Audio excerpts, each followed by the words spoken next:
everybody. Welcome to 2ZQ Hot Takes, where we discuss issues both big and small.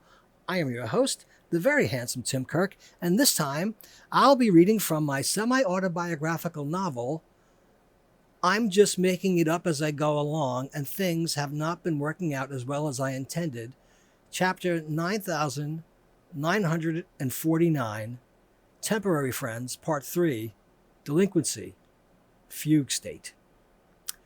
You're traveling through another dimension, a dimension not only of sight and sound, but of mind.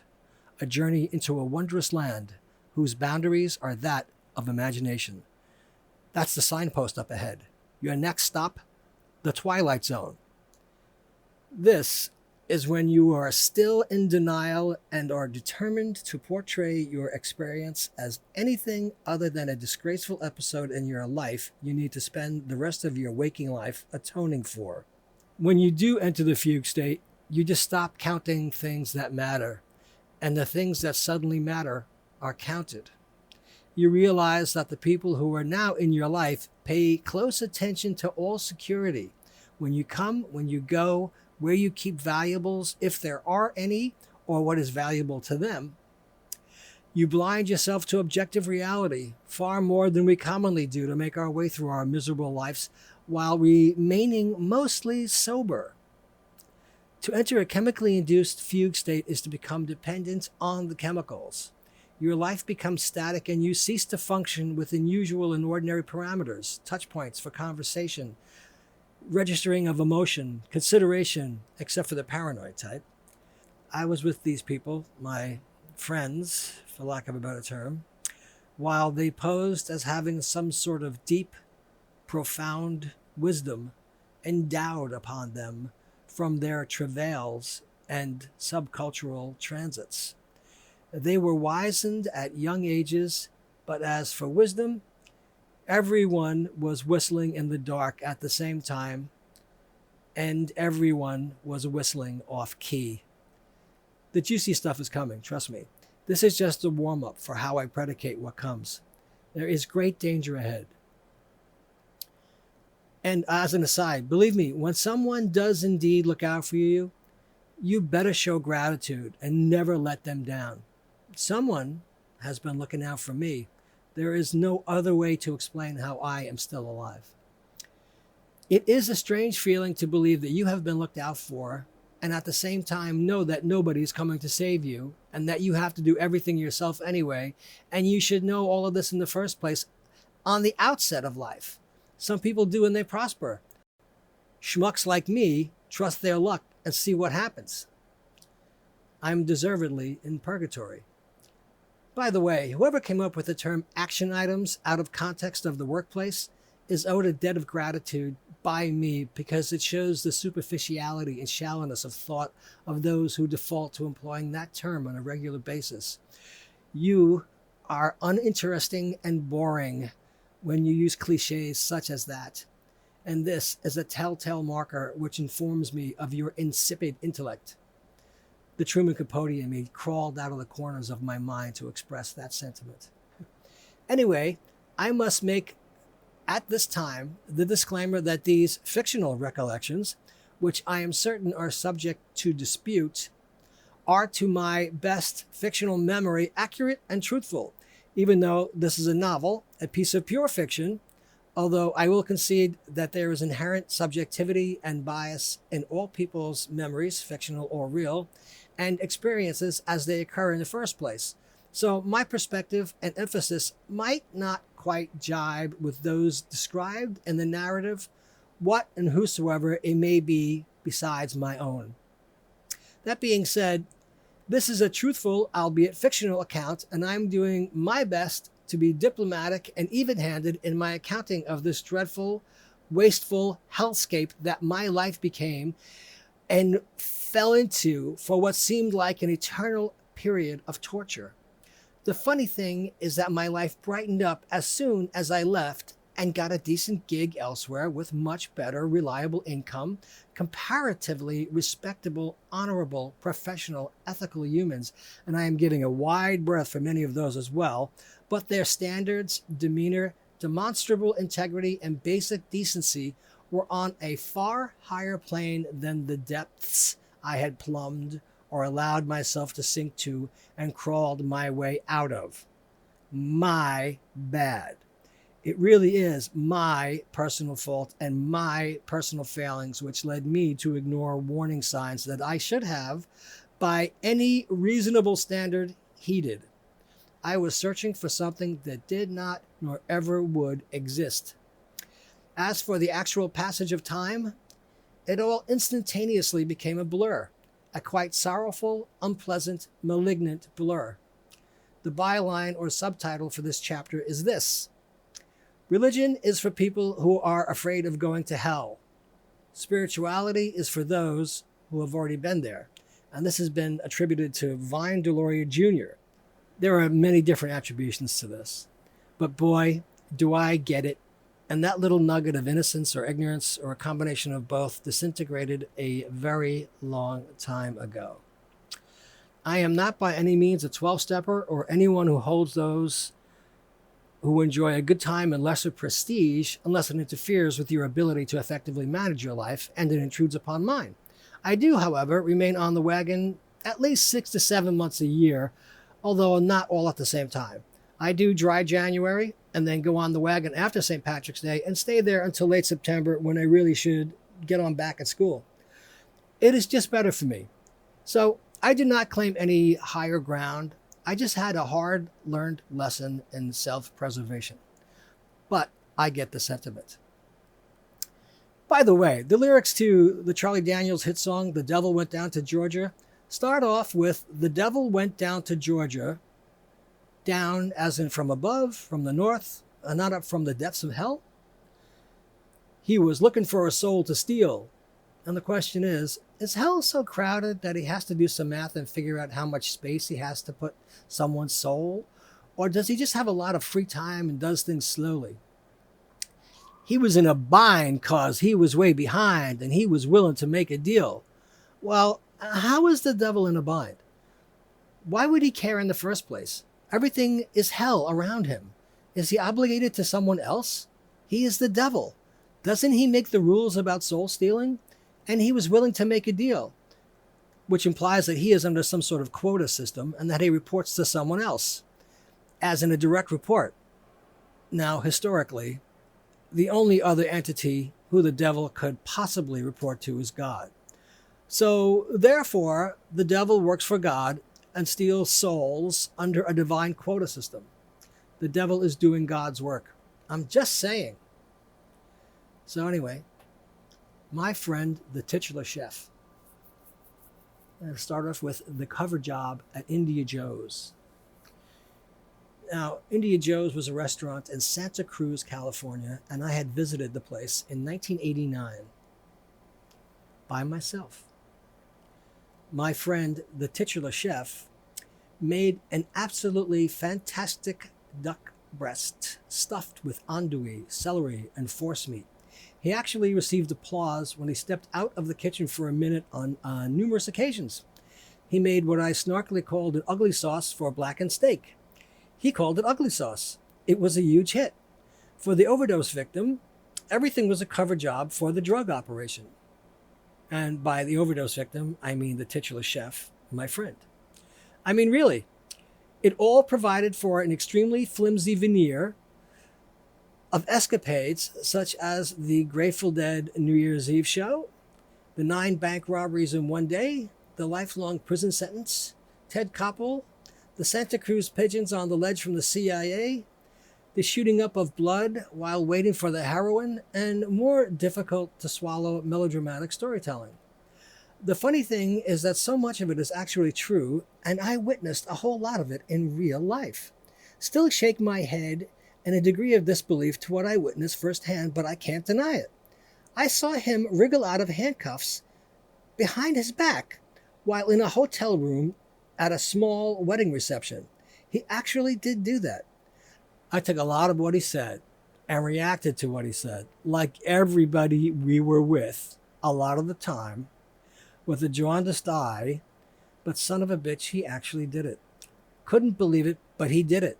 And he matter-of-factly said he could do it and was disbelieved until he did it. An off-duty cop who was also a guest just happened to have his handcuffs with him, and he, as disbelieving as the rest of us, cuffed him to test his claim. And he did it in a few seconds right before our eyes. We stood there with our jaws dropped. He actually wriggled out of handcuffs. Son of a bitch. And he did not share with many of the others very special, private, illegal, felonious, self-destructive things he shared with me, and I engaged with him. Oy. That left me at both an advantage and a disadvantage for quite some time, adding to the stress level. I felt the need to escape from the constrictive, boorish, yet simultaneously undefined contours of the unwanted life I was living. To reiterate, or better yet clarify, I blundered or stumbled or plunked, plopped, or whatever you want to call it, into an ongoing drug operation and felt naive to learn that his job cooking, which he was extremely good at, was merely a cover for his drug operation, which was how he funded his titanic drug consumption. But every night he gave me an 8-ball to a quarter ounce. Free. Never asked for a cent. Would have been insulted if I offered him money. Me. I was being given rock star potency coke for free. Every night. One time they tried to get me to freebase, but that is where I drew the line. That was my line in the sand. That was my hard stop. That was my hill to die on, as is now popular to say. I was immersed in a misadventure of venal atrocities and dishonest living. Day after day and night after night was an endless parade of drug dealers, junkies, and people in various forms of prison release, whether they were in bail or ex-cons, on parole or pending sentences. Aspects of their fates were on the line and in a static condition until determinations were met, and they continued to come over to the place and use cocaine. They freebased, they snorted, they lined their gums, they chattered away, they swooned, they drank, they smoked insane amounts of the best weed I ever smoked myself, and they never stopped coming over, and I freely snorted along with them. The delusional state you induce yourself into while using cocaine does a number of things. It makes you believe fantastic, unreal thoughts. It makes you a liar. There are no moments of devastating clarity or anything approaching insight. You become deluded. It makes you dependent on it immediately. It dominates your life. You become a slave to cocaine. You don't seem to mind the character or lack of character in people you surround yourself with. You take notice of odd aspects of other people that most of us simply pay no mind to. You realize that the people who are visiting pay close attention to your routines and remember entries, exits, windows, doors, and how secure they all are. We had a steady stream of visitors. As I stayed there and spiraled down to the depths of hell I never imagined existed, I learned and heard of the drug addiction and the stories about living in Santa Cruz, California. From an apartment in town to a mansion in the hills. He said he had been a guerrilla pot farmer, which at the time was a pot farmer who grew, specifically in his case, sensimilla, and he grew it on government land. A crime on top of a crime. I took everything with a grain of salt, but there I was, snorting insane amounts of extremely potent cocaine for free every night. I was regaled with stories. One of the housemates was working a job as a bill collector and harassing people somewhere in an office space type of business campus on Long Island. He also went through 6 Bernzomatic propane blowtorches each month due to his freebasing. Yes, 6. 6 propane blowtorches a month. He nailed, and this was in the 80s, pre-internet era and pre-blackout curtains for the home, 2 blankets over the windows in his bedroom to prevent light from penetrating the sanctum of his room. It was dark in there in more ways than one. He looked awful all the time and had a mercurial, volcanic temperament. He was disturbed and addicted. Seriously. I also learned that his brother was convicted of operating a drug ring in upstate New York and was sentenced to, I believe, 10 to 20 years in prison, while his mother was also convicted and sentenced to 4 to 10 years for her role in the enterprise. I also recall that For some reason, we spent the evening at his mother's filthy home on Long Island on the 4th of July and watched the fireworks on television. It was extremely odd to me to see these criminal drug addicts become moved at the patriotic tone of the aerial camera work displaying the musically synced fireworks display, and they became particularly moved while the television showed the Statue of Liberty. That just stuck with me as so out of context for these nihilistic junkies. They were just about moved to tears. What the hell was I doing with these people? Another one of their comrades was someone who supposedly took the fall for all three of them. My friend, the freebaser with the blankets nailed over the windows, and this guy who came from a family with an odd preoccupation with owls. Owls! We went to his parents' house one day and they had taxidermist stuffed owls all over the house. That was, to say the least, very strange. Owls, large and small, dead, stuffed, in cages and clamped to wrought iron railings, on top of cabinets and sitting on tables. Owls. I know or knew people who had a preoccupation with ducks, pigs, elephants, and all sorts of figurines from small glass and porcelain, crystal, pottery, rugs, pillows, throws, clothing, jewelry, to plushies, to wall art, to furniture, to phones, to wallpaper, you name it. But this guy lived in a world of stuffed owls. I was told that this guy took the fall for selling 40,000 hits of acid to a federal law enforcement agent outside of a Grateful Dead concert somewhere upstate and was convicted, sentenced, and served 3 years on, I think, a 19 to 25-year sentence. There were vague references to prison rape as well. The guy's personality put me in mind of the drug-addled offspring of a number of characters played by the legendary actor Fred Clark. You might remember him as Mr. Babcock in Auntie Mame. Try to think of a slightly watered-down ex-con drug addict version of him with non-stop suspicious, ultimately feckless hostility towards the human race.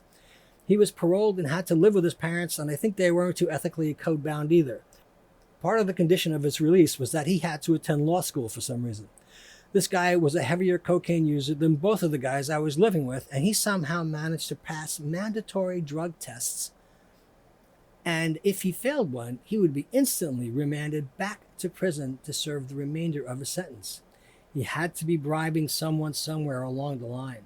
He was a nightly visitor to the place we lived where the drug selling and using was ongoing. After my friend and the freebaser cut as much coke out of a $5,000 stash, it became worthless. About 80 to 90% was cut, and they knew they were in for some trouble, and quite uncharacteristically, went out to see Ferris Bueller's Day Off. I was not invited. I did not go along, and I stayed at the house. Somewhere between their going out and before the movie ended, the owl guy called up, and I answered. He was extremely angry. He told me that if I had anything of value in the house, I needed to take it out with me as I left because he was coming over to burn the place down. It seems my comrades knew they had run afoul of him, were quite aware of their cardinal sin, and went out to the movies to avoid confrontation, leaving me there, the naive dipshit that I was, to bear the brunt of the burden. Upon their arrival home, I related the story and the call and the threat. They tut-tutted and rolled their eyes. They had been working on a backup plan the whole time they were at the movies, so by the time they got home, they actually had a plan B and a plan C. When the owl guy finally showed up, enraged, he showed me the bag of mostly cut, which was worthless, and asked me, Pinocchio, the idiot, how I thought he felt. I stammered and said something to the effect that it could not be good. The other boys were reprimanded, and my friend wound up agreeing to be extorted into acting as a drug mule on a trip to and from Santa Cruz at harvest time. This was the fall of the same year. He knew he was in danger of being arrested upon arrival and at any time while he was there, but he had no choice. This was when I learned of the suitcase switching scam they employed to prevent being arrested by law enforcement after their baggage was sniffed by drug-sniffing dogs. I will get to that. While he was back in his former mansion in the hills of Santa Cruz, still occupied by his friends, and this all seemed a bit too outer spur deadhead Manson family meets Cheech and Chongish, but they all lived together growing weed. The high point of this trip, as I remember it, was when my friend was photographed laying on the floor in a makeshift sarcophagus of weed buds with just his face peering out with a big smile on it. He then had to return to New York with a suitcase filled with not only newly harvested weed, but a large bag of Dilaudid, the pharmaceutical opioid given to cancer patients, an even larger bag of psychedelic mushrooms and other pills I never learned anything about. The only thing in life that is consistent and abstractly viewed is change. Nothing that remains static can endure. Even monuments intended to be eternal need constant maintenance. So change is going to come. And if you got demons, boy, they compound the impact of change. Most of the time you don't realize it is happening. And if you do receive the change you wanted, you don't realize that it is only 5% of what comes with the change. The rest is part of the watch out, you might get what you're after thing, because so much you have not anticipated or are equipped to deal with, it can be overwhelming. And even crush you in the wave of upheaval or aftermath of the change. I have seen that with smart, high-caliber, high-performing, well-intentioned people doing their best to manage their teams and advance their careers. I have also seen it with lowlifes who live for the next gratifying sensation. That, in my experience, has never ended well. And who wants to be mostly forgotten and only remembered as a fuck-up who could not control their basest desires? End of part 3. Part 4 coming soon. Thanks for listening. See you next time. And as the kiddies say, peace out.